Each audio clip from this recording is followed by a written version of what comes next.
For me,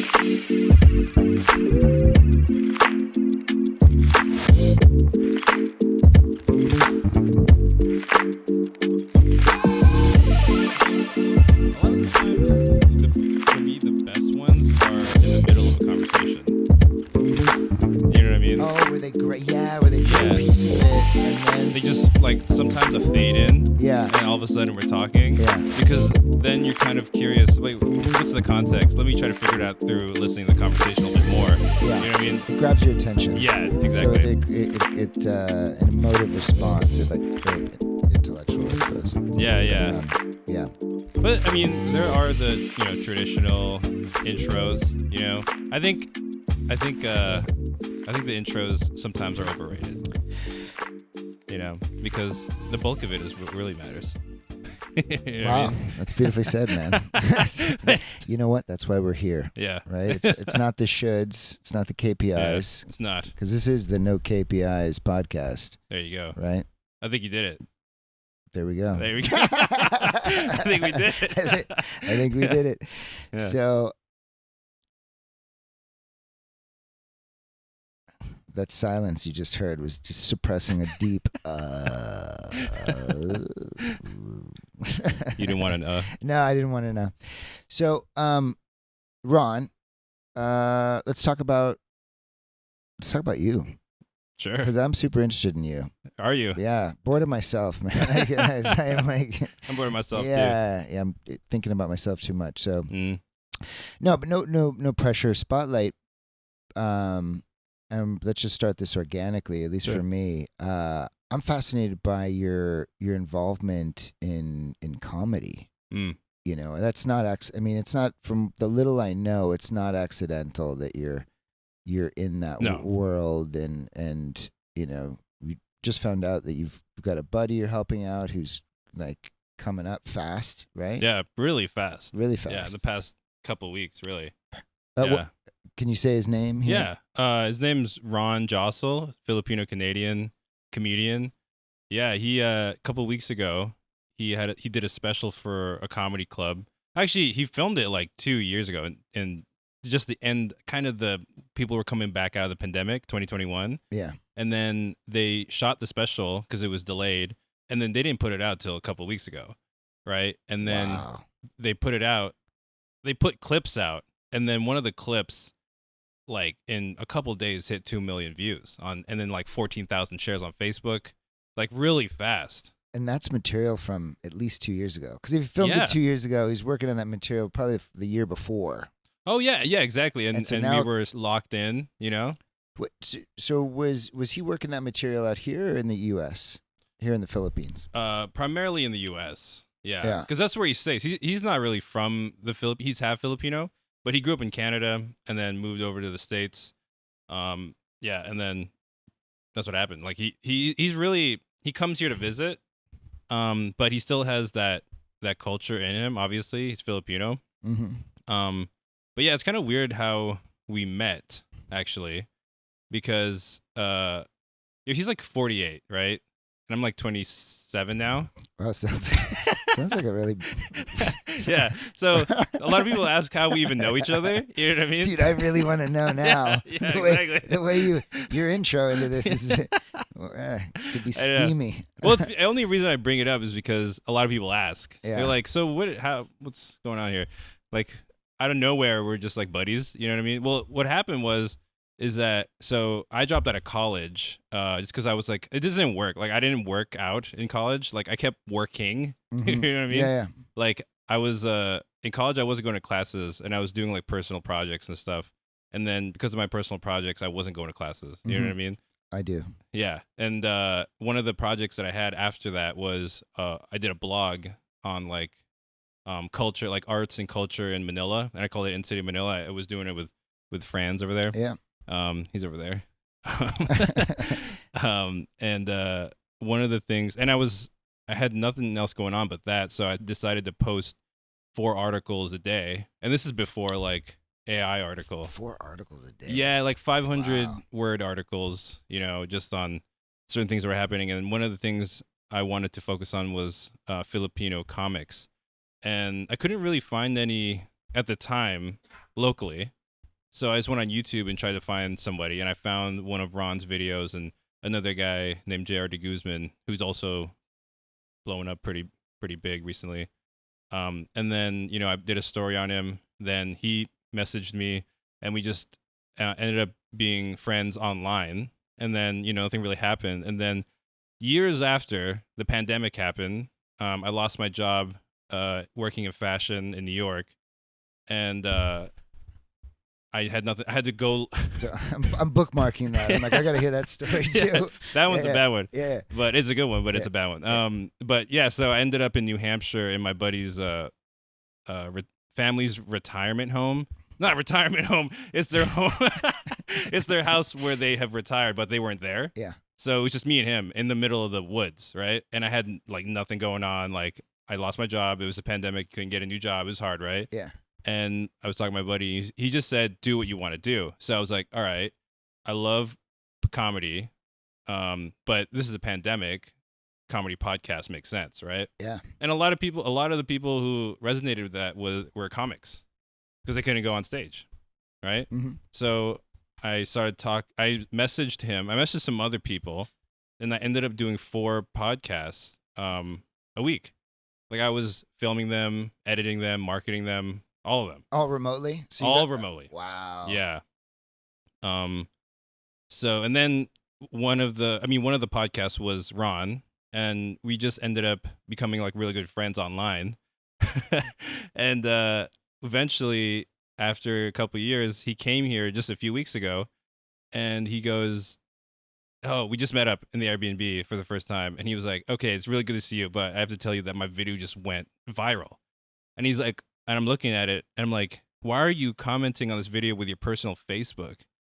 He got like 10,000 friend requests. And I'm like, dude, you can't do that. Like, you got to put it, he didn't know anything about like what to do with social media. Mm-hmm. So, cause like, he has 3 Facebook accounts, 1 fan page, 2 TikToks, and 2 Instagrams. I'm like, what are you doing? Mm-hmm. You know, people don't know where to go.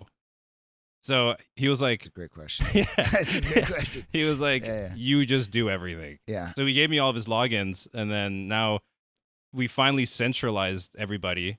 And now in 1 week, we got 30,000 followers on TikTok and like 5 videos averaging over 500,000 views. One at 2 million. That's incredible, man. Yeah, it just happened recently. It's really wild. Yeah. So you guys just met. So just a bit, I understand you guys. You basically worked together for on and off for years on certain stuff, right? You guys knew each other. You did the podcast. Yeah. And then you literally just physically met. Yeah, like recently. Wow. Mm-hmm. Yeah. Yeah. I don't know how we got here, but yeah, that's what happened. Oh, I think you're just how you got into comedy. Oh yeah. Yeah, because that when I'd first heard about you was related to marketing and stuff like that. So and I love comedy. I'm total amateur. Yeah. Like fanboy. I don't know what you call it, but like I love it, man. It's I know. Yeah. So when if we can go back to where you were having that conversation where you said you really wanted to get into comedy. Yeah. Right. What I mean, clearly that didn't just, or did that just happen in the moment, or did you were already like, where were your earliest comedy memories or comics you loved where you saw that and you're just like, oh my God, this is amazing.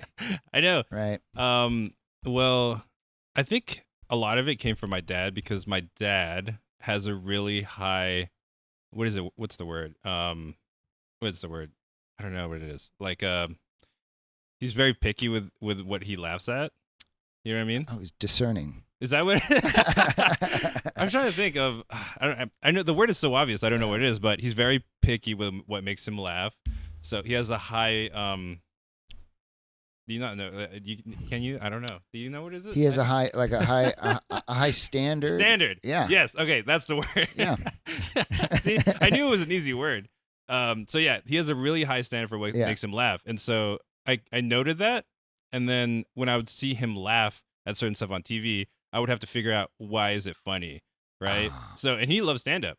So I I've like focused on this like really hard. I don't know why. Mm-hmm. And yeah, a lot of the people that I watched growing up were like Eddie Murphy, Dave Chappelle,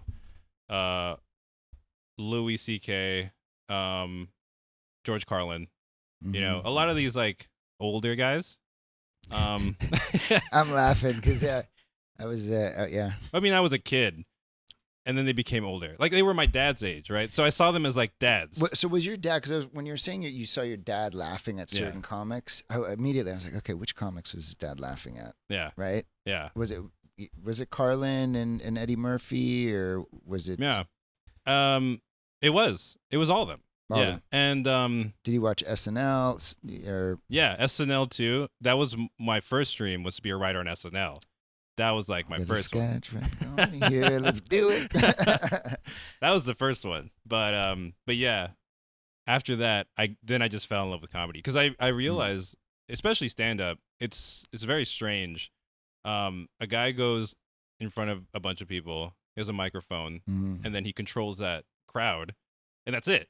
He just has a microphone. You know what I mean? Yeah. There's no band. Oh, there's nothing. There's no, nothing. Unless you've got kind of an act. You're just it's just you there. It's just you. Have you ever done an open mic? I have not, and people tell me all the time, and I can't do it. Look, I've tried it, and I'm happy. I'm happy to report the burn. I still feel it. Really? Oh yeah. How long? How many minutes? 5 minutes? No, really? Minutes. No, I was. I was. My a buddy of mine was going to go do stand up. I think this was a Comedy Store in Sunset, maybe in LA. Comedy Store. Yeah. Really? Yeah, and they have a night there where you get roasted. So it's an open mic night, and there's a panel that's roasting you, right? So after you do your bit, you get roasted. You get roasted by who? By professional comics. Oh, do you remember who they were? No, but you know what's crazy is this was way back, and this is somewhere on the internet. Oh, is there? Really? It is somewhere. We gotta find that. No, we don't. It was so bad. So yeah. So I love comedy. My friend was going to do an open mic, and I tried. Did I really try? I'm trying to think if that was the real first, like getting up and first and last. Wait, so that at the Comedy Store? Yeah. That's it was a Laugh Factory. No, it's Comedy Store. No, Comedy Store is on Sunset. Yeah, no, Comedy Store. It was in the room. Black building. It's in the room upstairs. The belly room. Yeah, I think so. The small one. It's a small one, but it's kind of got the raised sort of seating up on the. I think that's the belly room. The belly room. Yeah. That's like where a lot of people do new stuff. Yeah, and it was packed. Oh, was it? Yeah, it was packed. So yeah. So I was like, okay, I'm gonna support. I threw my name in the hat, thinking I'm not even. Really? Yeah, I was like, I'm not even gonna get picked. And I can't remember, but it wasn't too long before I got picked. And so I had no material, nothing, right? And I just run up on stage, and what did you feel? Like walking on stage, all these people. It's a strange feeling. It's like terror and excitement at the same time. Really? Yeah, it's almost like I'm scared of heights. So when I get on top of a high diving board, like there's part of me that really wants to jump. Yeah. But you know the feeling, right? Your body's like, nope, I'm not doing it. yeah. So, I just ran up there and blabbered some shit, and you didn't remember what you said? No, I actually what I don't want to miss. It's been so long now, but I mean, it was something bad. Like it was something about like. I think I was trying to make a joke about sex or something. It was just so like even just now, just so terrible. Like no, and I had never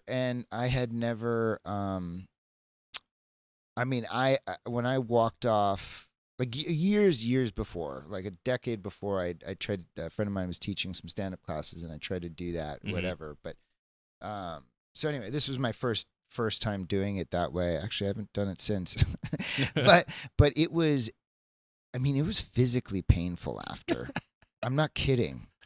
Like physically, like my body, like I hear stories of people like, I don't know if it's like fibromyalgia, like these like weird pain in their body, and they don't know why it's happening. Forgive me for not knowing what that, which illness that is, but I felt that way. But it was strange in that even though it was just so brutal, right? Yeah. I still loved it. Really? Yeah. But you bombed for sure. Oh no, I bombed so hard. I had a panel of 3 comics, like tear me apart and basically telling me how bad I bombed.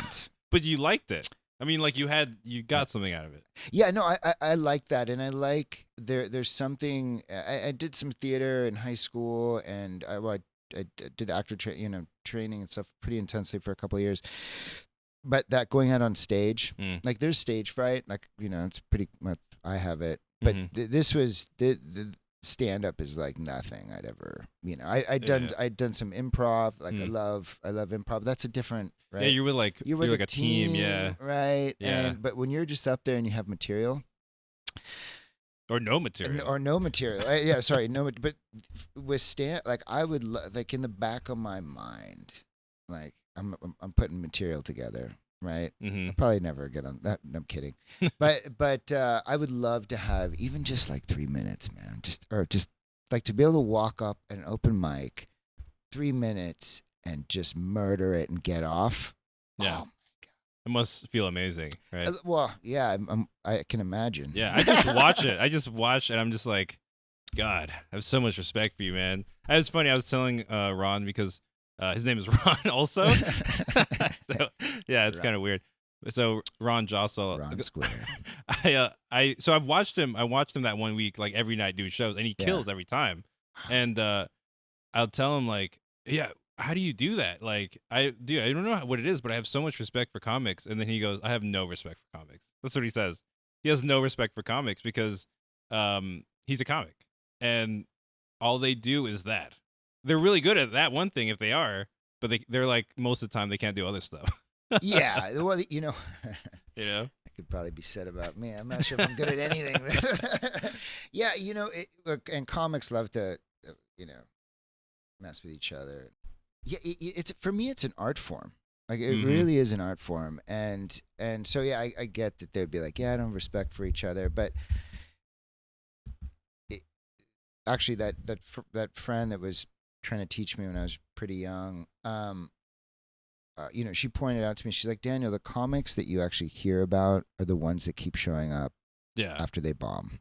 That's the thing. Right? Yeah. And that actually has been a life lesson for me, right? In that, you just keep showing up every day, right? Because there's days I wake up and I feel like an imposter and I'm not good at what I do, and all that stuff. And I'm like, Daniel, get up on stage, right? Just show up. Just show up. Just show up. Yeah. Just show up. Just right? do the next thing. And it always turns out, I mean, the bomb also is never as bad as I think it's going to be generally, right? In day-to-day life, Yeah, the thinking about it. The thinking, yeah. Yeah, it's always much worse than the reality. Yeah. Yeah. But there is something invigorating about bombing. And actually, when I moved here, one of the things that I went to the Philippines, and I love it to death here, but one of the only things that really holds me to the States in that way that I was worried about not being able to do was improv comedy, and then also just doing open mics and trying to do some comedy. Just getting out there. Yeah, just getting out there, right? Mm-hmm. So,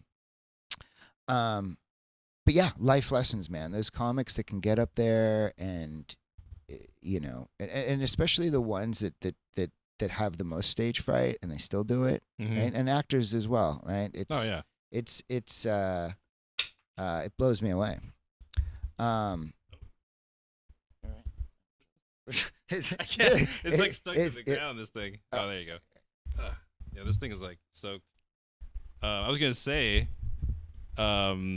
for open mics, there are open mics now that are like accessible in BGC in Manila every Tuesday, and people do it, and it's a comedy crowd now. Really? Know what I mean? Yeah, it's like, and it's English and Tagalog.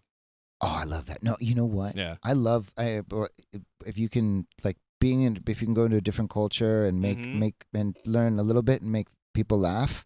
Yeah, dude, it's so nice. Oh yeah. I mean, I'm speaking on a personal level. Obviously, I'm not professional level, but that would be dope. It's like Russell Peters is, obviously amazing at that. And I was listening to a comic the other day, talking about, going and doing. Who was it? They were doing a comedy overseas. Oh, he's from India. It was on Conan. Did you see that? I forget his name. And actually, I wasn't aware of him before, so I'm gonna go see his. Oh yeah, check out his stuff. I forgot his name. Yeah, I forgot his name. Well, you know what? It's sort of with my brain keeps connecting it back to business, but it's to do that. What was fun too about having, because before I moved here, I was living in LA, and it was, it was cool. Friend's gonna go do an open mic. I can go follow and whatever, right? That opportunity to go do that. We should go do an open mic. Oh man, I don't know. I have a weird like stage fright thing. You're not alone. It probably means you're a comic genius, man. No, because so there's brilliant actors and stuff that literally, that have diarrhea and throw up before they go on set, and they're just messes. Right? Yeah, I get like cramps after, not even before, after. Like I'll go on stage, do something, like I would do a song before, and then on like at school, like the whole school, and then I would get off stage, and all of a sudden my stomach is like cramping up. Yeah. Oh yeah. That's a lot of tension. Do you think that's something you could work through? I don't know, because I haven't done it enough times to, you know what I mean? Have you ever tried to write out a joke, like literally physically write it? Yeah. So do you have a journal? Do you have a place where you keep some of your jokes? Yeah. I do too. It's pretty, I just got some random spots. There's some horrible things in there, like messed up stuff. I'm not allowed to. No one can see it. No, but like the fact that you're, because that tells me, right? At least I don't know. That's really interesting, because it's not that you're a fan. You're a fan that wants to jump in the water, right? And do it, because dude, no, who writes jokes?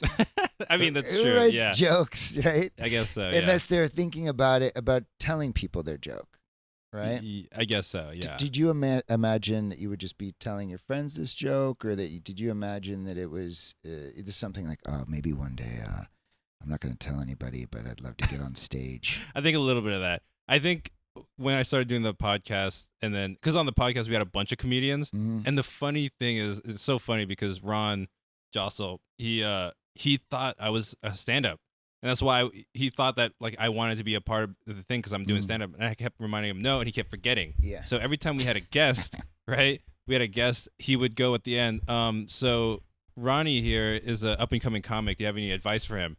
And these comics, so cool. That's so cool. They would be like, give me advice as if I'm a stand-up comic. And then I was just like, I'm not going to correct anybody now. And so I was like, if I ever have to do 5 minutes, I need to have 5 minutes. Dude, but you actually, you thought you actually did have advice to give them, Eric. You wanted to give them, you had corrections, but you didn't tell them? No. They were going to give me advice. Oh, they were going to give you advice. Yeah, because these are like veteran comics that we're interviewing, right? Okay, yeah. And they would tell me, they'd be like, Ronnie's up and coming comic. Do you have any advice for him? Because he's a comic. Yeah. Right? And I didn't want to be like, hold up, I'm not a comic. Let's stop the interview. I just let him do the interview. See, that to me is a tell. What? The fact that you actually not a tell. For me, that's a positive thing, in that you didn't say no, right? I kind of liked it. I know you did. That's what we're gonna dig into. I kind of liked it, but I felt guilty because I didn't like earn it. You know what I mean? Oh, that's yeah. Wow. So at what point do you feel like you'd earn it? If I actually went on stage, on a maybe semi-regular basis, I could say like I could say not up and coming, but like I'm starting out as a comic. This is by the way, this is the intro to our documentary of making a comic. I don't know if that title's, probably somebody's using that already, but yeah, making a comic. Or we'll figure out the title. It's fascinating. I actually share a lot of the I mean, obviously different experiences and stuff, my natural inclination is if I like something, I like just want to. There's that impulsivity. I'm like, all right, let's go do it, right? So yeah. So when I hear you saying this, I'm like, all right, man, we gotta form a little group. We gotta go do this. We gotta go shit in our pants when we get on stage together. Yeah, I actually had a lot of opportunities that week I spent with Ron because everyone would make jokes every time I would be in the green room. They'd be like, all right, little Ron's gonna go up, do 5 minutes before Big Ron, and then it started becoming like not a joke anymore. Yeah, and then I'd be like, dude, I can't do that. Oh, like I'm gonna bomb. Yeah, I can't do it. You know what I mean? You know what though? I want to be there for your first bomb. No, I do, and I don't say that. I'm not saying that to be like no, an asshole. Like actually, it's like for me, it's like a rite of passage. Oh, definitely. Right? Like definitely. You know, and then and you know what? I'd like to get on stage and bomb again. Yeah. I don't want the last time to be the last time. I mean, I'm sure whoever headlines it wants people to bomb right before. You're gonna look great. You know, I love to serve. Exactly. Yeah, I'll do that. I love to serve. Hey, let me tenderize the crowd for you. There you go. Fluff the crowd. I think they refer to it as fluffing, right? Is that? Sorry, that's I think that's something else. Yeah, that's porn. I think it's like sorry, that was warming up the crowd. Maybe I got confused which interview I was doing. That's the other one. Yeah, that's the other one. Sorry. Yeah. It's super random. Yeah. So BGC, an open mic. So you've got material. Do you write in journals or is it on your phone? It's on my phone. Yeah. Yeah. My handwriting is horrible. Yeah, mine too. Yeah. Mine too. I think that's a sign though of genius, especially in comedy. Yeah. Apparently Richard Pryor had terrible. Oh really? No, is that true? No, okay, totally not. Because I write like a baby. I wish it was an indication I'd be a genius, but no, it's not. It just means my wrist bones develop slowly. Yeah, same. Yeah, I have baby wrist bones still. Yeah. Do you? No, but they could be. They could be. If you look at my handwriting, you probably. Yeah. Oh wow, your son wrote that. That's awesome. Your baby learning to write. Your baby learning to write. You're like a teacher. Yeah, exactly. So here you are, and so you're doing this. This is crazy. Your friend's blowing up. I mean, to have that, just the history there, and then what happened during COVID, and all of a sudden he blows up, and you're there.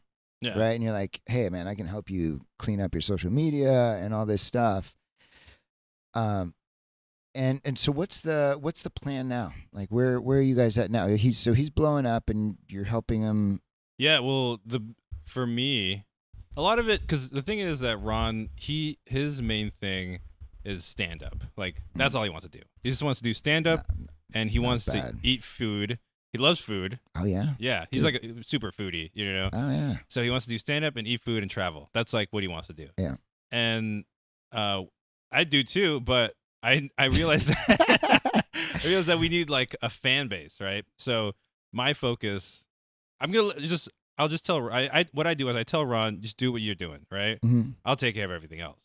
So for me, it's building the fan base, right? Build the fan base. Really, it's not even building, it's putting them together because the fan base is there. They're just mixed up. And then once the fan base is there, then a lot of opportunities are, there, like pitching a show. Like we might pitch a show, Yeah, literally when you're saying that, I'm like, how funny would that be? I mean, there's been a bunch of comedy, or not bunch, but people using humor in cooking shows. But if he really loves food, like food and travel, I loved it. Conan's thing when he goes and does his destination. I find that super. Are you okay, bud? You're right. He's dying over there. For those that are just tuned in, we got a grand mal seizure happening over here with our. He's still coughing. Hey, no, I'm kidding. Stop it. I'm kidding. All right. Let it free. All right. Okay. That's good. Good. We're gonna keep that in. So yeah, great. So you're that makes so much sense. You're gonna put it together and do it, which by the way, I think is really fascinating. But I'm gonna be straight with you because I know you. I'm like, to me, the exciting story is you. Yeah. You think so? Yeah, because it's. I mean, how many people, there's that dream, that part of themselves they don't feel like they could ever amount to, but they just want to do something in periphery of it and be a part of it. Right? Right? Because it's safe, but I can still be a part of what I love. Like right? dipping your toes in. Yeah, dip your toes in. But clearly from what you're saying, I mean, come on, you've been jotting comedy down, and there's so to be in that place that is so relatable, frankly, right? And how many of us don't do stuff because we're afraid? We're afraid we're gonna fail. So your story, to me, where you are right now, I'm excited to watch it. Right? Oh, that's nice. And now that I know, I just well, it's true, and maybe part of that's selfish because I want to go do that too, right? You can. No, we're gonna do it. That's what's happening next. Yeah, that's what's happening next. I'm just trying to lay it on you softly, man. Easing it in. Easing it in. Yeah, you got to go slow. I mean, yeah. I don't know. I don't know if I'll ever get on stage, but you know, I have to get through. I don't know. I have to do the impulsive thing of like saying I'm not gonna do it, but show up and then just jump off the deep end and just walk up stage. You know what I mean? I do. That's why for me, I'd love to just even like, man, even frankly, one joke, just one joke. You know what I mean? And spend the 3 minutes. The first 2 minutes is just chatting with the crowd, and then just lay on a good joke and be like, drop the mic and leave. Yeah, actually, that seems a little bit more doable. Doable? Yeah, like I remember when I had I was best man for a buddy's wedding. And I had a speech, and I was just thinking about the speech the whole night, and had jokes in the speech, and I was like, "This is like my first form of real, like not real, but like closest thing too." Yeah. And I was way more focused on the jokes than the other stuff. It's like, I don't know if this is gonna land. Like, I gotta think about the audience. I started looking around, like, do you think these people are gonna get the joke? And did they? They did, but they were. I think they were also being nice, but also the jokes weren't like I wasn't doing too much crazy stuff. Do you remember one? I'm trying to think. Like it was kind of hacky stuff, but like it is some hacky and some dumb joke. I love it, dude. Some people like who get real like super like bad jokes, but it's amazing. I think one of them was just like, I can't believe you found somebody, because. Trust me, I'm working on it. And then like I paused and I'm like really hard. Yeah, that was the joke. That's good, man. I laughed. Yeah. I wanted to make it like the joke. I had jokes in there that the idea was I was making it about myself. Like I was making this whole thing about me. That was like the point of the speech, which was the joke. Yeah, so it was like a sketch, and you're making you're like you're doing the douchey best man who just talks about himself, the character. Yeah, if it wasn't for me, for me, you'd be alone. Yeah, exactly. Yeah, you should be thanking me anyway. And how did you feel after that? I mean, it sounds like you talked to yourself, like you already told yourself that everybody was just doing it for charity. But no, I felt good. Internal dialogue slipped out, which I mean, it felt good. It felt good. I liked it a lot, and I was glad it was over. Yeah. Yeah, I was super glad it was over. But yeah, made me think again. Like, I don't know, maybe I do like watching stand up though. I like being backstage. I love the green room. I love just being around it. I like just talking to comics. I just love the world. You know what I mean? So I'm also totally fine with that. You know what I mean? Just to be a part of it. It just makes I feel comfortable there. You know what I mean? When you sit there and you're comfortable, and being kind of comfortable there, do you ever have that feeling of like, I wish I could be up there. I wish I could go do this right now. That just looks so amazing. Yeah. Oh yeah. Okay. Because you'll be like, you'll watch somebody and then you'll think about your own jokes. Oh, I bet they find this funny. Oh, yeah, I bet they find this funny. Yeah. Or when they say one, you're like, oh, I should have thought of that. It's so simple and beautiful and amazing. Or like you have your own tag, like your own tags, and you're like, oh, if he said this, they probably laugh. I should say this. Oh, see that? Look, you're already like the tags, the whole thing. Yeah. All right. I don't know. Well, no, you know more than I know, which is actually that's not saying a lot because of shit. No, but I mean just that, like even just the one of the things I've always been bad at grammar in school, just even to this day. I've just so structuring sentences and all this, but I don't know why I mentioned that part because it's not related, but understanding the structure of a joke, right? Mm-hmm. And there's some like he's super dark. Oh, what's his name? Oh, he did some really dark shit. Really dark? Yeah, really dark. He's Jeselnik. Anthony Jeselnik, yeah. Yeah, it does some really he goes, and it's not some. I mean, the dark. I mean, I love all kinds of humor, dark or whatever, but it's just it's so clean. Like some people come with a story and they kind of give you a back, and he just comes out and then it's set up and then like left turn and you're like, oh no, he didn't, and he did. So yeah. I'm not. I don't have the the vocabulary to describe it or analyze it like that. But just there's when those comics they can come out and it's just they've reduced all the other stuff and it's just super clean joke. And then there's times when actually it's really fun when they kind of walk you through the story. It's a situation. Yeah.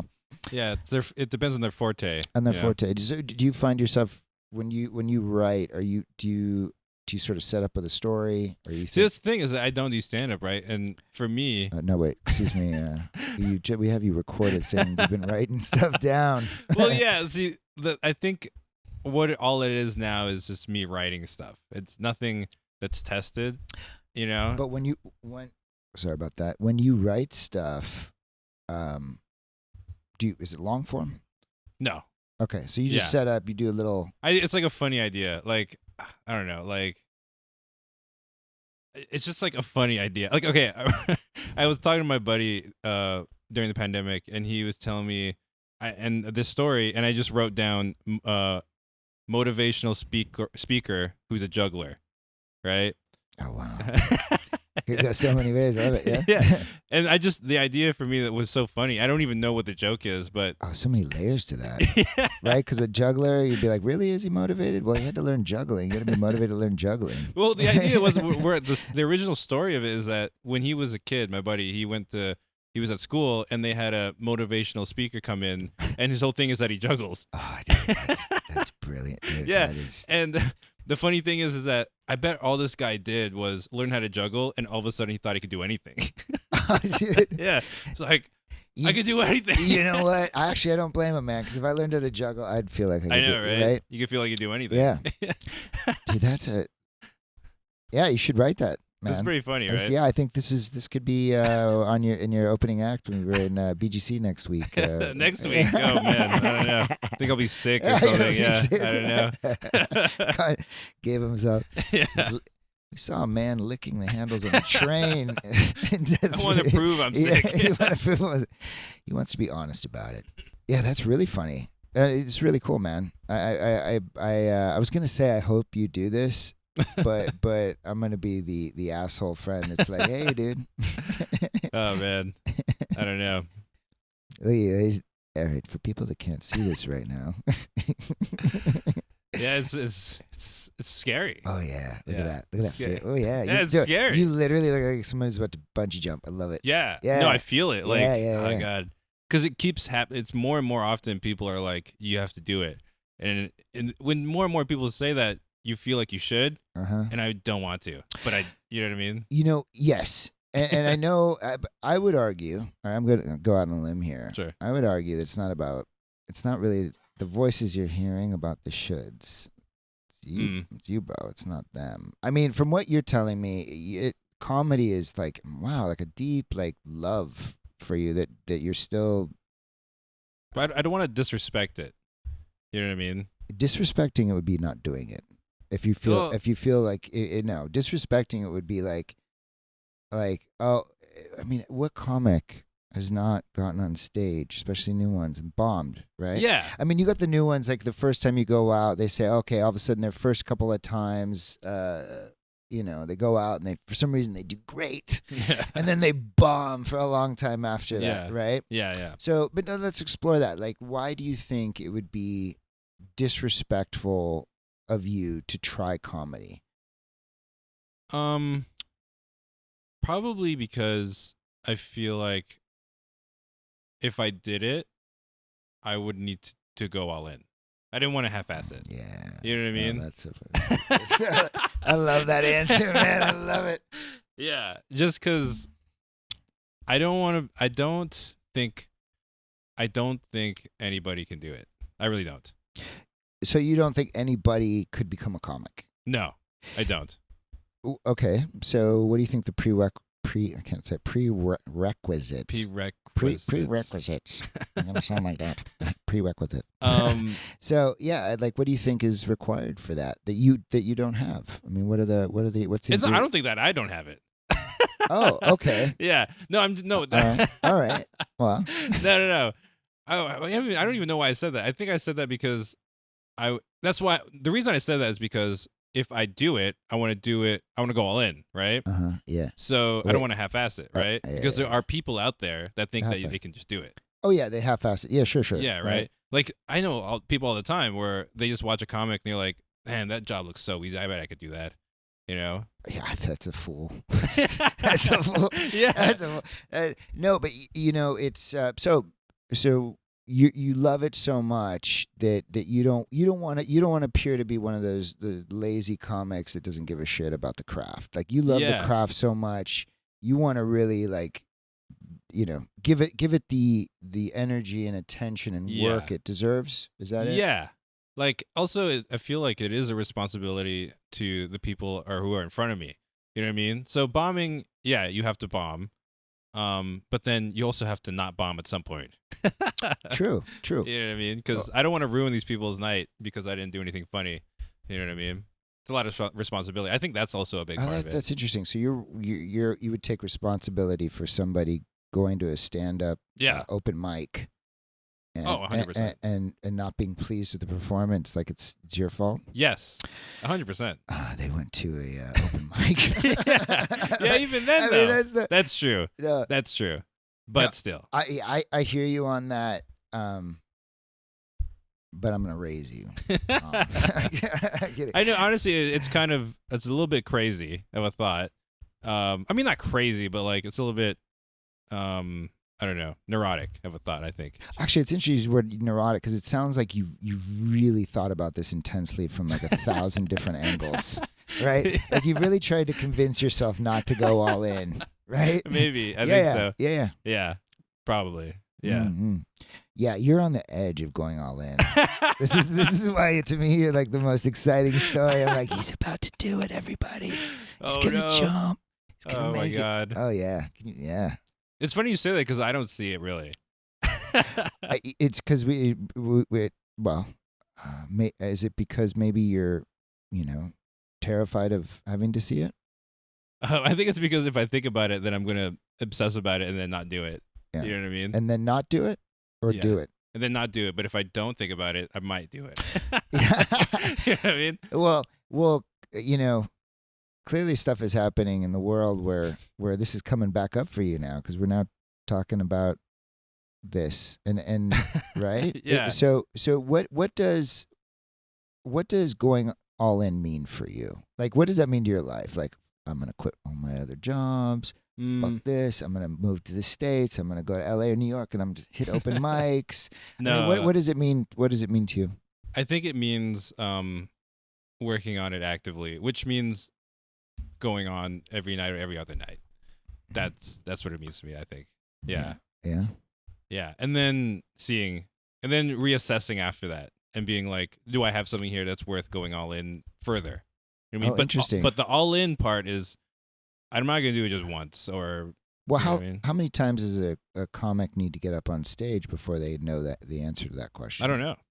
Right? Yeah, I don't know. Some people, they just decide that that's what they're going to do. Or is that kind of a way, is it sort of a mental tool for you to be like, okay, this will let me, if I'm going to give myself a permission to get out, right, at some point. So, all right, I'm going to do, I'm going to try it for 2 months or 3 months. If it doesn't work out, then I'm out of here, man. Right? Yeah. So there, one of my mom's friends, amazing, actually, tango dancer in Argentina. Founded his own school down there, traveled the world dancing, and we were talking once. I was young. I was at early 20s and just not sure what I wanted to do, kind of bounced around thinking of different things. But acting came up, right? Mm-hmm. And he said, "Look, Daniel," he's like, whether it's acting or something else, mm-hmm. just pick it and focus on it intensely as you can for 2 years. Yeah. Right? 2 years. The end of it, and you'll see what you want to do, right? I did that. I went to, Joanne Barron Studios. I'm not sure if it's still there. Pretty disciplined school, actually, in Santa Monica, California. At the end of the 2 years, I found that acting wasn't for me, right? But you did the 2 years. I did the 2 years. Yeah. I did the 2 years. Now, knowing what I know now, I would have done it differently. I didn't know about improv comedy at the time. I mean, I knew. Oh, you're doing like straight up. Oh, like, this is hardcore. Yeah, acting. drama, and I have a terrible ability for memorizing lines. But improv comedy, I loved like. Well, you don't have to memorize any lines. You don't have to memorize any lines, but you got to. Yeah. One of the things it teaches you, though, that I was bad at was listening. Right, in acting, you really want to listen and not be thinking about your line. Right, you don't be thinking about a line, just react. Right. Yeah. It wasn't until I was taking improv comedy classes that started making more sense to me. And then we did short form for UCB folks out there. UCB. They look down on short form. But I went to UCB a little bit, did some there. But yeah, so it was, and we did some short form shows. A lot of fun, a lot of fun. Improv, you really have to listen. Because you use it. You really have to. Yeah. I mean, it's all that, and you catch every little. I mean, you say a little word wrong, and then it could. Actually, some of the best moments we ever had on stage were people catching those moments were the mistakes. Oh, I'm sure. Yeah. Right. So you you grab it. So, unfortunately, if I had done that before, I probably would have stayed in the business. Frankly. Yeah. Because I just for me doing the 2 years of dramatic acting training, Meisner technique and all that stuff. It wasn't what I loved about performing. What I love about performing is making people laugh. Oh, see, that's what it was. Yeah. Yeah, you just didn't know exactly. I didn't know what it was. Yeah. I didn't know what it was.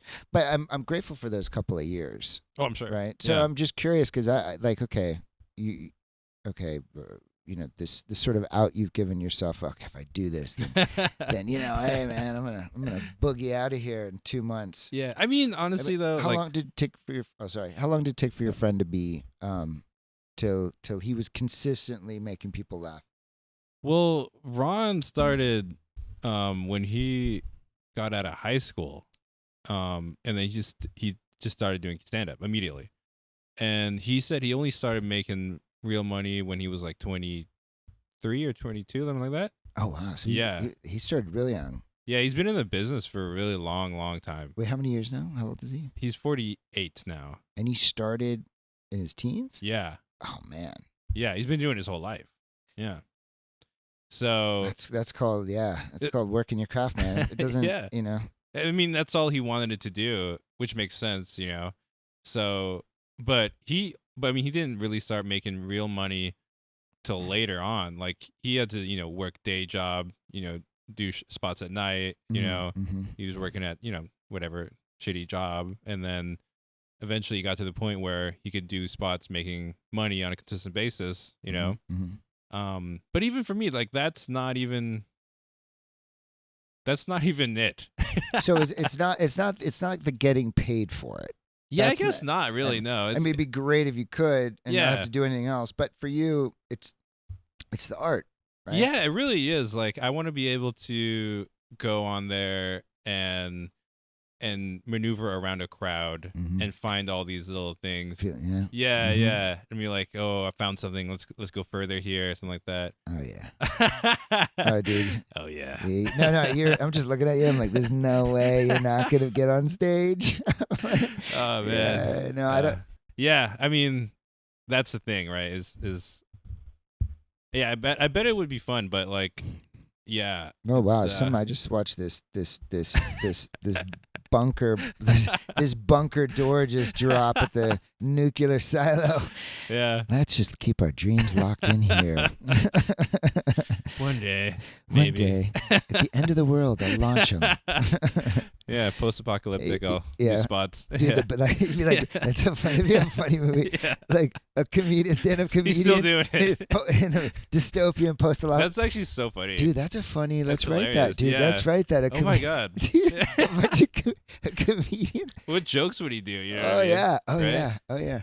Like I don't even know. Yeah. Yeah. Would you? There's something there. Yeah. You wouldn't go I Am Legend because it'd be kind of funny. Just a solo comic, just making himself laugh. He's just talking to himself, like the cross between I Am Legend and.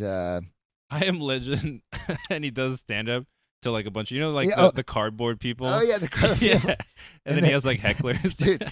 But then he gets, and then isn't at Legend there at the end? You kind of there's some like weird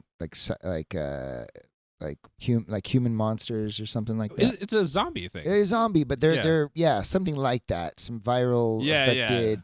That's basically imagine it. that. Imagine if his like life goal, he's like, I got to figure out how to make them laugh. So he puts himself in mortal danger just to try to get a laugh. Traps them up. He's like, all right, just listen. Dude, I got half an hour here. What will a comic do to get a laugh? Yeah, exactly. Yeah. That's all I know how to do. Yeah, that's all I know how to do. That's all I need. Dude. That's funny. Shit, man, I'm a fan of zombie movies, and I love the especially the comedic ones. Oh God, but has anybody done one on a stand-up who survived the apocalypse? I don't think so. Imagine. I mean, you have such funny things. He finally like meets he runs into a group of people, and he's like, wow, he's gonna like survive, and like, but they don't find him funny at all. His jokes, they kick him out. Yeah, I don't even want to eat you. Yeah, it's so bad. Yeah, he's like struggling. Yeah. I mean, I never heard a zombie laugh in a movie before. That'd be interesting. Wow. Yeah. Yeah, right? that's a great point. Right? Like they just do that thing like that. Yeah. We should do a study on zombie laughs. How do we do that? On a laugh machine for zombie laughs. Ugh. We need to find a zombie out there. Yeah, it was interesting. It's interesting watching you because there's so much. I mean, you could just see in your face, frankly. For the people that are watching, you can see it in your eyes, and in your face. Just the kind of like a child, like there's like a joy but also an intensity, right, for you. I mean, clearly, because then we were talking, and it was really cool hearing about all this stuff, and then all of a sudden you got to this point, and you were like. But that'll never happen. It's like, you know what I mean? Yeah, it was like you were going high, and then all of a sudden your brain was like, Icarus, you're getting too close to the sun. Oh, yeah. No, yeah. I mean, no, I hear you. Yeah, I mean, honestly, you just don't know till it happens. Yeah, till your friends make you do it. Yeah, exactly. Yeah. I feel like it's, man. Oh, yeah. Kind of dreading. Oh yeah, and I'll be frank. Like, actually, I have a little voice in my head that says, "Hey, Daniel, stop encouraging him because you're gonna have to go too, and you're scared shitless." Yeah, you know what I mean. You have to do 5 minutes before me. No, but you know what's nice now is I'll open up for you. They'll be so desperate. They'll be so thirsty for anything. Yeah, it'd be sweet. I love it. Actually, what's really interesting is I now feel like the old guy. Right, like the old guy in the room, and I'm like, oh, all right, Sonny, you're gonna get up and do it. You know what I mean? Yeah. You've got your whole life ahead of you, and my life is, I'm already on sunset 47 here. That's I could do this. I mean, it's not an excuse, right? But the awesome thing, I'm not making an excuse, but the awesome thing about this, about stand up, is that it's not no age thing. Right? That's true. Yeah. Oh, thank you for that. No, really, it's true. Yeah. No, it's true because like you could argue that like something like in other art forms like music in a sense, whatever you're doing, if it's like, if you're trying to do something that a lot of young people are not into, it's harder to get into it sometimes, you know what I mean? Or grow out of it, yeah. You know what I mean? Or I don't know, some other thing like that. Yeah, but it makes it makes total sense where it's like it's not based off of your physical, whether you look young or perceived notion of attractiveness or whatever. You can be. I mean, just look at all the. A lot of people who got really good a lot later. I'm wondering if that's that's great. I'm wondering if that's just also because they had time to do their craft. Exactly. I mean, it's really like people that, I guess there's people that are super naturally funny and they can just go up and do it. Yeah.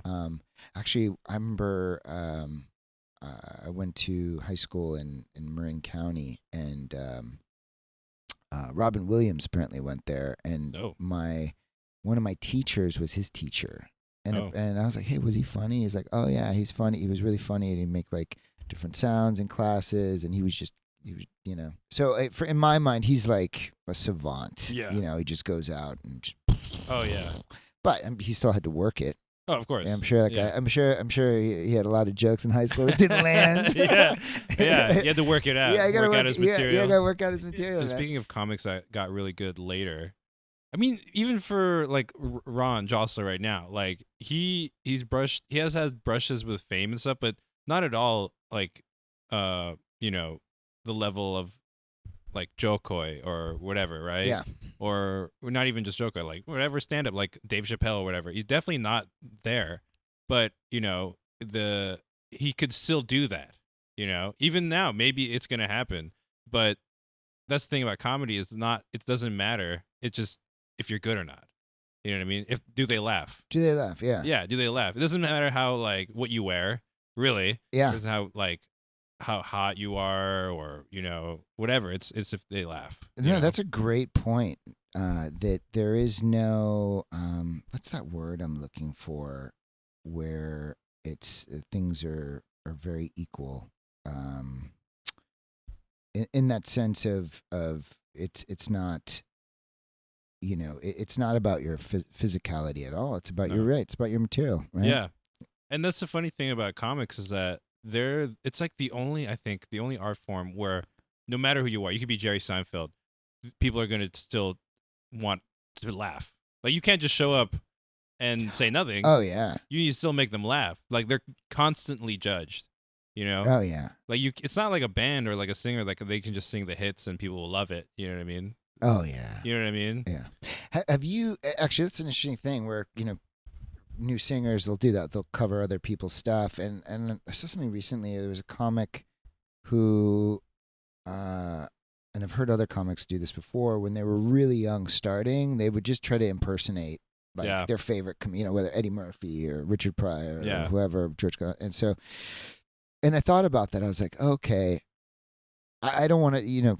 For me, it was more of like, I wonder what it feels like to say a joke, but that's been set up like one of the greats. Right? So to take one of theirs, to use their material, not to steal it, but just to have that experience of like, okay, what does it feel like to have a well put together joke that just lands? Why does it work? And then why does it work? But I'm also thinking because of the experience of it. Like, what does it? Just get up there. Yeah, what does it feel like to actually get up there? It's like getting the bug, set it up, and then boom. Using somebody else's material. If just to wonder, in my mind, what does it feel to have really good material? I don't trust my own material. What does it feel like? What does it feel like? Oh, let me borrow your material. That's true. Oh man. I mean, I totally understand that, just because, especially somebody like Eddie Murphy who just listened to Pryor growing up, if he was in the position, he would just do his stuff, realize, oh, I like this, but then he understands what it takes, right? Yeah, what it takes. Yeah, like kind of the form of it, because there is the flow, the feeling, and then it makes a lot of sense to start out that way. But for like research purposes only, right? Obviously. Oh, for research? No, absolutely for research. No, I'm purely talking about how can you learn? How can you learn to do stand up, right? Yeah. So, and these are things that I've heard people talk about.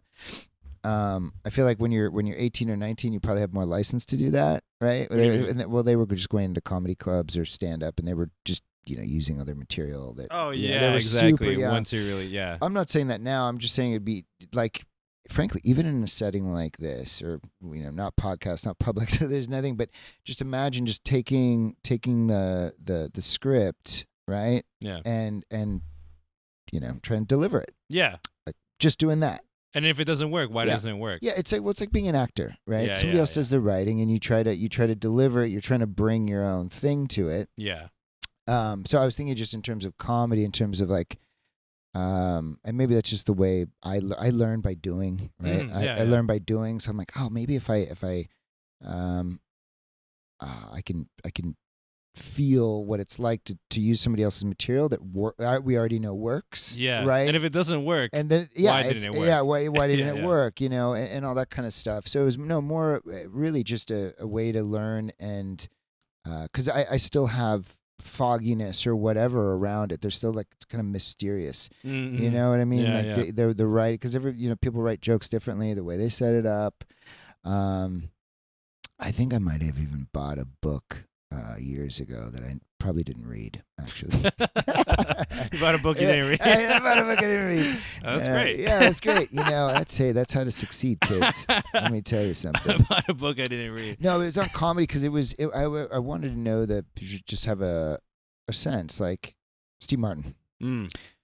Hardworking comic. I mean, just like his history from when he was younger. I mean, he started doing magic and stuff like that, but just the understanding of the mechanics, like he knows it so well. Oh yeah. Right? It's like there are things that I feel like I have more confidence, like, okay, things in my work I'm doing where, okay, I can go, all right, I can take all that experience and I understand sort of how things need to work and go together. Yeah. But with comedy, there's just so much. There's so many different ways. You know, if you're a regular, you're probably doing like 20 minutes at most for one night, maybe half an hour. And the rest of the time you're just thinking. Actually, it reminds me of the Dave Chappelle special he put out. At the intro where he has Morgan Freeman talking over it. He's just sitting in a park thinking. Yeah. That's what most comics just do. They either are just thinking or they're talking to someone or a different comic about whatever. It's really random, right? Like, for example, I was having lunch with Ron Jossel, and I said something like a tag that he thought was funny. He was like, "Hey, can I use that?" And I was like, "Yeah, of course." And he goes on stage and he used it, and you got to laugh. And so I got like this like weird, like indirect way. No, that's not indirect. You're a writer. That's writing. You're literally a writer, bro. Yeah. That you had some of your writing, or even just a tagline used on stage. Yeah. And you got to laugh. Yeah, it was so weird. It was like I felt so good, but also like so weird. Like I kind of indirectly did that in a way. Well, indirect, you did it. I mean, he did it, but no, writers, all respect to writers, man. Oh yeah, come on, yeah. Like, oh, of course, yeah, but I wasn't trying. You know what I mean? So you're saying you weren't even trying? No, you were funny, right? I was just talking to him, just talking. So comedy comes effortlessly to you. Is that what you're telling me now? I guess so. That's why I don't want to do it. I don't want to ruin everyone's career and be the best. You know what I mean? That's very humble of you. I know. Really, yeah. Yeah. You know what? Speaking on behalf of the comics of the world, that I'm not one, but we thank you. For your sacrifice, man. It's suffering for He's me. taking one for the team, right? Yeah, exactly. So, all right, call to action. This is no KPIs, right? We like to look at the world differently. Like, basically, we want to question everything. Yeah. Right? Whether that's personal, right? Or personal decisions to not get up on stage versus get up on stage. Yeah. What I'd like to do, okay? What I'd like to do, and from what you've told me, it sounds like you probably don't want to do it, but I think we should pick a date. Oh man. No, but we're gonna ease into it. I like to take baby steps. Okay. Let's pick a date. Let's go watch. Let's go to the open mic. I'll watch. Yeah, we're gonna go watch. That's what I'll watch. Is it?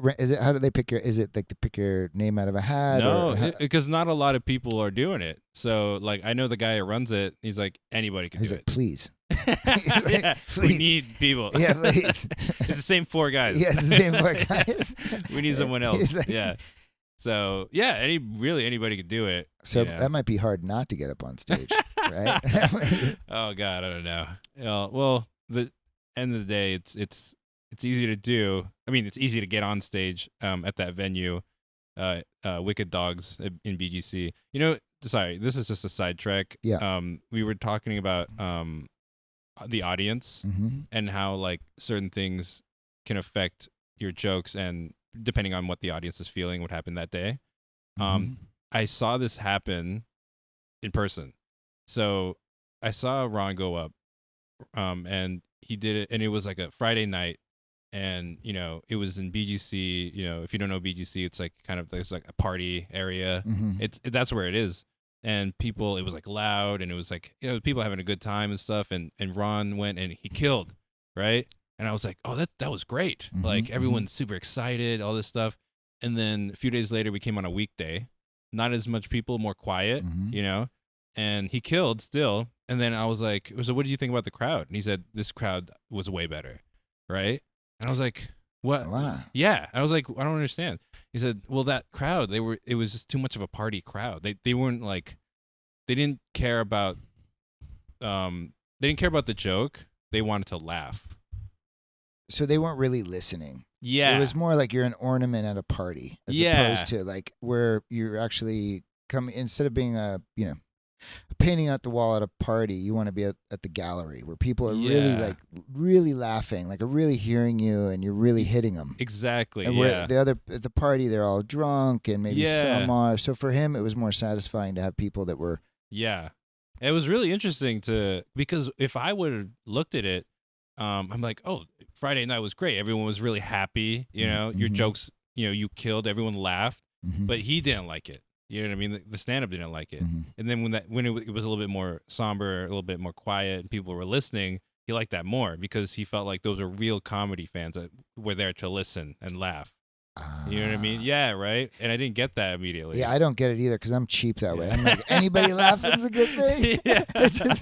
Oh, they're having a good time. Okay, we're good. Yeah, exactly. The experts in the, So he's really, I mean, for him, he wants to know, like, hey, I'm doing my craft. And that for him is what his kind of a validation, I guess. Like he feels. I guess if you're a stand-up, like that's what you want, right? Yeah. You want people to really listen. Yeah. Really appreciate, right? And especially the people that know. Yeah. Right? Yeah. Oh, that's yeah. Yeah. What nights are the best nights for crowd size there?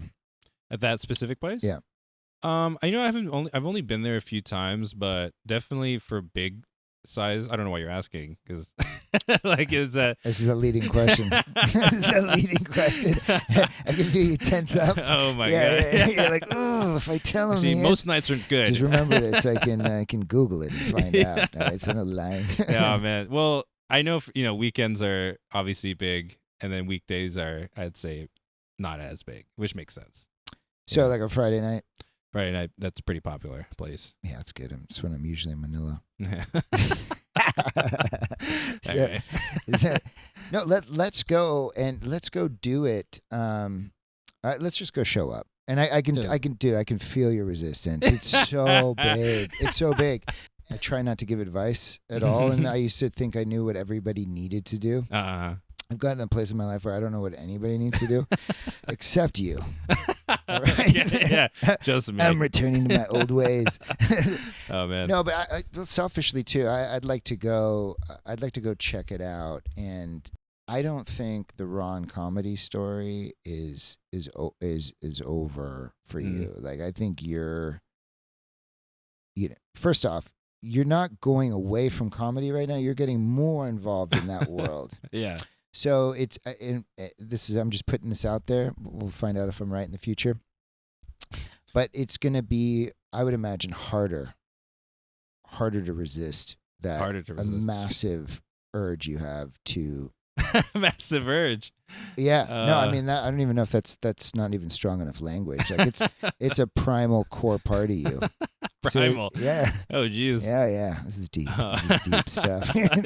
Real deep. It's deep, yeah. Honestly, though, like if that's the case, I feel like it would be easier. If it was that bad, like if it was super bad that I needed to, I feel like it'd be easier for me to get on there. You know what I mean? I guess this could be something like this podcast could be about overcoming stupid things. Yeah, absolutely. Yeah. Overcoming that fear, like of which is funny because there's so much stuff that seems so terrifying. We do it, and then it's like, oh, was I stupid? Why was I so terrified? Yeah, like right? I feel like just saying it out loud right now to you, realize I've made all of this up in my head. Oh yeah, for sure, 100%. Yeah. No, that's what we do, man. Yeah, we construct all this stuff. I was listening to you, and I was like, oh, I can see his architecture. he's, yeah, exactly. Look at those walls that just went up. Oh man, yeah. Yeah. Been working on this for a long time.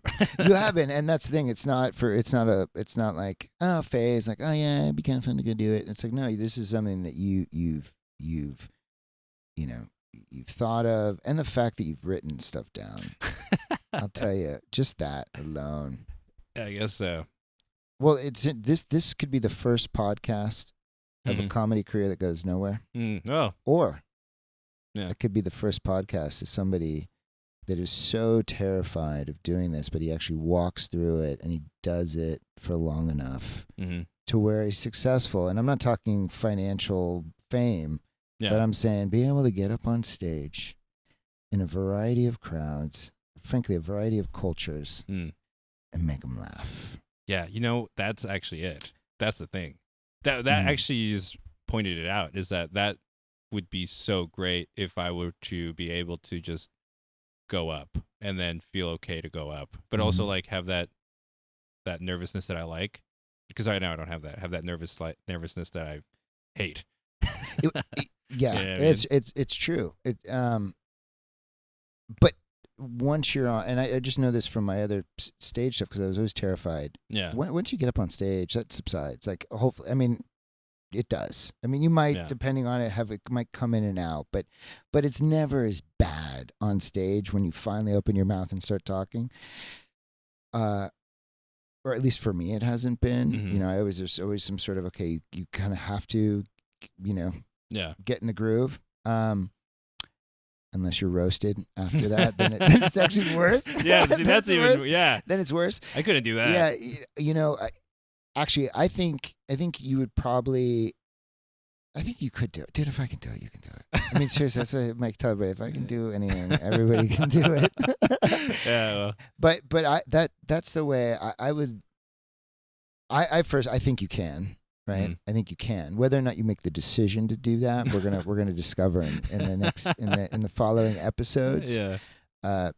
You have the first off. We know you're funny. You've already made us laugh. You wrote a tagline for your buddy without thinking about it. Made people laugh. You've got that. You've got the passion. The love of the art. Right, it is art. Comedy is my favorite form of art. Right, and. Or philosophy and art and mixed. I mean, it's amazing, right? It really is, yeah. And so you have that. You also have an understanding of the industry and some things like that, right? Yeah. Right, and how people have done it and what they've done. Yeah. So you have the raw materials. You do. You have the raw materials. Yeah. The question is, are you gonna make the decision to just chip away at it a little bit? Right, like you don't have to jump in and go do a bunch of stuff, but like I know, yeah, that's true. Right? I kind of just made that rule up for myself, which doesn't really make sense. I don't have to like follow it 100%. No, but it actually makes sense in human terms. Like we're always making up like stupid ass rules for ourselves. Yeah, exactly. Right, like and especially stuff like this is something that you clearly deeply love. Not clearly, yeah, right, and yet it is so. It is so like close to who your sense of yourself, right? That's what I'm getting from it, like who you are. I think so, yeah. Yeah, that if you step, I'm asking this question: do you feel like, okay, if I step out and I speak my philosophy, my jokes, my writing, basically I let the world see that side of me, right? And what if they say no, please don't, right? Like what if that to me or being rejected after having fully just opened yourself up like that, right? So maybe that's not it for you, right? But there's that clearly there's an intense fear there, right? Yeah. Which which I think anybody that ever listens to this is probably like, yeah. It's crazy to get up on stage and you want to make people laugh. Oh yeah. Oh man, like when I'm backstage and I always stare at the guy that's about to go up, and I'm like, how is this guy not like freaking out right now? Because if it was me, like I just put myself in his shoes just for a second, just pretend, I would be like breathing, like maybe I'd throw up or something. But these guys, like it's so crazy. Like I asked Ron, I'm like, are you nervous? And he was like, yeah, I'm nervous, but I'm excited. I'm like, I don't even know what that makes sense. I don't even get that. You know what I mean? But see, that's how you don't get it yet because you haven't really done it. But the point is, who the hell thinks that way? Like, what I mean by that is, who sits there and analyzes all these little things about gets out on stage? I mean, you are studying it like somebody that's really, really like drawn to it. Oh yeah. You know, like I really like it. You know, like that whole world is so fun. You know what I mean? I don't know. I really like it. It's so interesting to just watch it. You know, even being in the crowd and seeing how people maneuver. You know, it's so fun to watch. You know. Now watch his expression when I say this. That's a good. Let's go do it. Let's go watch a show. Oh yeah. Let's go watch a show. For sure. Yeah. And then you know what I'd like to do? I'd like to outline some steps that we can do to just write some material down. Okay. Right? Okay. Right? Even just one joke. Like, have you shown anybody like one joke you've written? Well, I never had any jokes like fully like worked out. You know, just because I feel like I would need to do it in front of an audience, which is the hardest thing to do. But I've shared stuff actually only with my brother. Because my brother is not going to tell me. He's not going to lie to me about it. Yeah, he's going to tell me. Yeah, he's going to be like, oh, that was really funny. Yeah, he's not going to do that. He's going to be like, that's stupid. Don't. Yeah, like no, I don't get it. Yeah, yeah, you know. And also he's also a comedy fan, so that helps. But also I wouldn't do it like to a stand up because like I feel like. It's just different, you know. They know, you know what I mean. I don't know actually, but yeah, that's the answer to that. It's a terrifying concept, right? Yeah, like, it no, is. I mean, because I'm thinking about it. Like, I haven't even looked at anything that I've done, but I wanna kind of want to break through that. Are we good? What is that? We just did 130 minutes. All right, we got to wrap this up. So stay tuned, folks. We've got. Stay tuned, folks. Stay tuned, folks. So, well, no, this is a very like this story can go either way, and there's one person that has control over that, and that's you. Yeah. Right. And we're gonna be watching this story. We're gonna be following this story. Yeah. Right. There'd be nothing more thrilling to see you get on stage, right? And I mean, forget bomb, just get on stage. Just get on stage. Get on stage and just say, you know, I mean, just to, because clearly you've thought about this. Like, did you use the word neurotic someone earlier, right? Yeah, like neurotically, like, right? And it's like to the point of, you know, you're neurotic. You overthink things to the point of being like, frozen, right? You can't move, and that's definitely how I would describe myself. Yeah, right. Yeah. Right, but you know what's interesting is that you still, even though you've had that, you've allowed yourself to kind of dance around the periphery. Right. Yeah, right. Yeah. You have. Right. Oh, yeah, you're like so. you're really curious. You're like, Oh yeah. Oh yeah. Right. I wonder what it feels like if I was that guy. What do I feel like right now if I went out there? Right. Oh yeah. Yeah. For sure. So, well, I think you have to do it, man. I really do. I think you have to do. I think you have to try. Yeah. I think you do, man. I could be wrong. I could be wrong.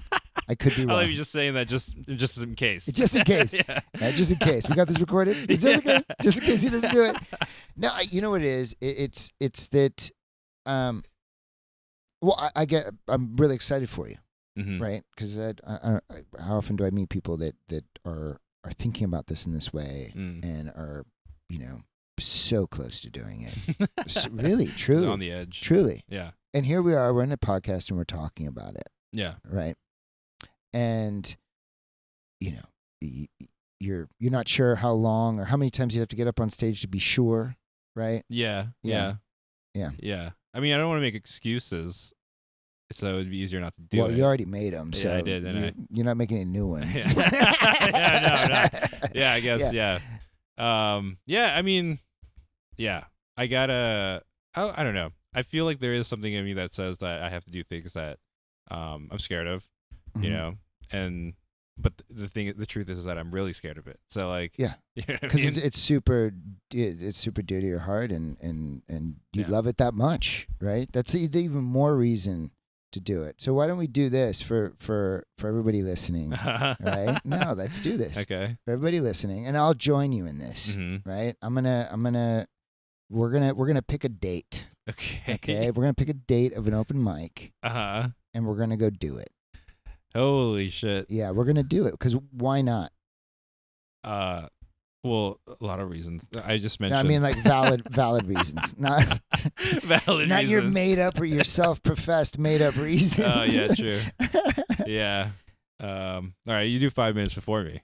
Sure, I'll open up for you. Okay. Absolutely, 100%. 100%. Yeah, let's do it. All right. How about Franz? Franz closes. Oh yeah, Franz the closer. Yeah. No, I think he's the fluffer, man. He's a fluffer. He's the fluffer. I'm gonna buy everybody drinks before I go up. That's what I'm gonna do. To get on the good side. That's it. All right, so stay tuned. Yeah. All right. It's gonna be an epic. I mean, that's true. I mean, that's true for me. That's like, that's the real human epic voyage right there. It's not. Yeah. It's, I mean, that journey, and it's just in your head, right? It's in my head. It's so close yet so far. Yeah. It's only been in my head. Yeah, really. exactly. Yeah. I guess we'll see. Well, hey man, this is a pleasure. No, seriously. Oh no, this was was great. Appreciate it. Yeah, no, this was great. Stay tuned. We'll figure out how to close.